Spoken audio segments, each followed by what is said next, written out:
ये कहानी किसी माइथोलॉजिकल ब्लॉकबस्टर से कम नहीं है। किंवदंतियों की माने तो काठमांडू घाटी में लगातार 12 सालों तक भयंकर सूखा पड़ा था। हुआ कुछ यूं था कि एक बहुत ही शक्तिशाली योगी गुरु गोरखनाथ किसी बात पर नाराज हो गए और उन्होंने बारिश लाने वाले सभी नागों को कैद कर लिया। हालात बेकाबू हो रहे थे।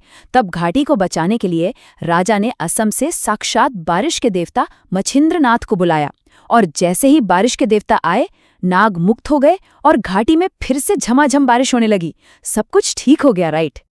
लेकिन कहानी में असली ट्विस्ट तो अब आता है।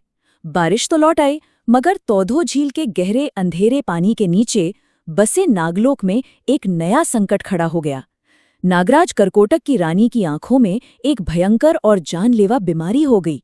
दर्द से तड़पती रानी का इलाज करने में नागलोक के सारे वैद्य पूरी तरह नाकाम रहे।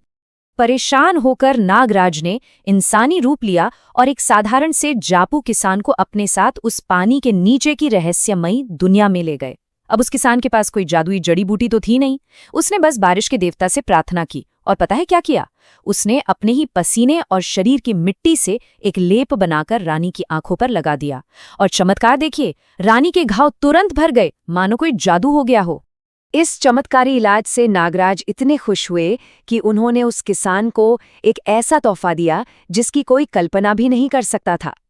ये तोहफा था एक भोटो। ये गहरे काले मखमल से बना था और इसमें इतने बेशकीमती हीरे जवाहरात जड़े थे कि अंधेरे में भी ये किसी तारे की तरह चमकता था। लेकिन कहते हैं ना, देवताओं के खजाने को इंसानी दुनिया में लाना कभी-कभी बहुत भारी पड़ सकता है। और यहीं से शुरू होता है इस कहानी का दूसरा अध्याय, एक ईर्ष्या से भरी चोरी।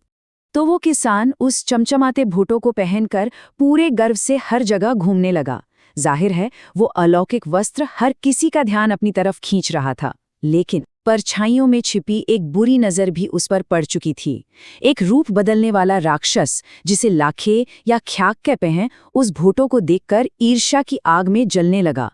उसे किसी भी कीमत पर वो भोटो चाहिए था। और यहीं उस किसान से एक बहुत बड़ी, बहुत ही घातक गलती हो गई। एक दिन कीचड़ से भरे धान के खेत में काम करते समय उसने उस बेशकीमती भोटो को गंदा होने से बचाने के लिए उतारा और पास ही एक चट्टान पर बिना किसी निगरानी के छोड़ दिया।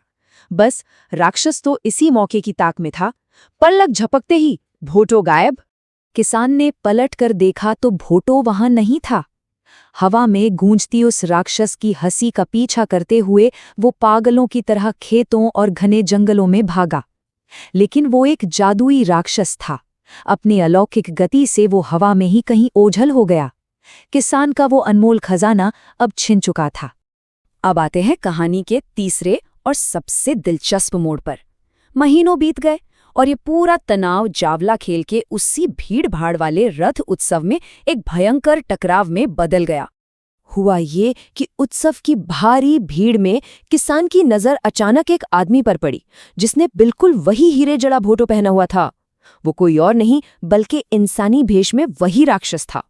किसान ने तुरंत उसे दबोच लिया और बीच बाजार में एक भयंकर झगड़ा शुरू हो गया। दोनों के दावे सुनेंगे तो हैरान रह जाएंगे।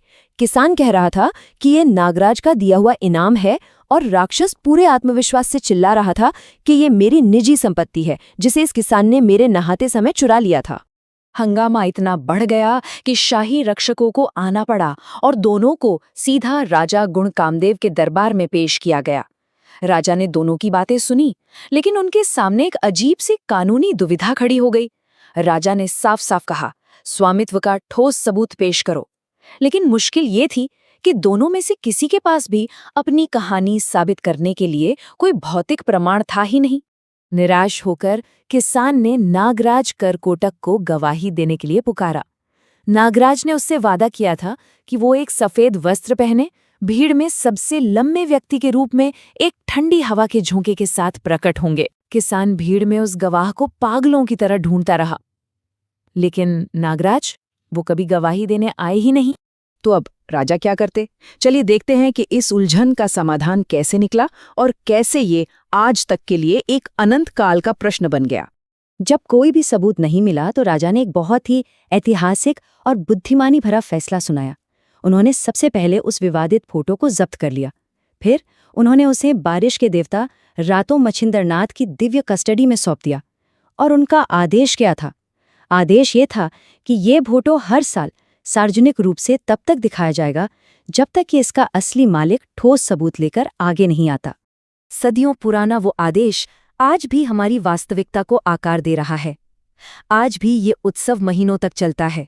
अप्रैल में उस विशाल रथ का निर्माण शुरू होता है, मई में वो पाटन की गलियों से गुजरता है और फाइनली जून में जावल खेल में भोटो यात्रा के साथ इस पूरे आयोजन का भव्य समापन होता है। जरा आज के नज़ारे की कल्पना कीजिए। वो 60 फुट ऊंचा रथ जावला खेल में शान से खड़ा होता है। दसियों हजार लोग पूरी उत्सुकता से जमा होते हैं।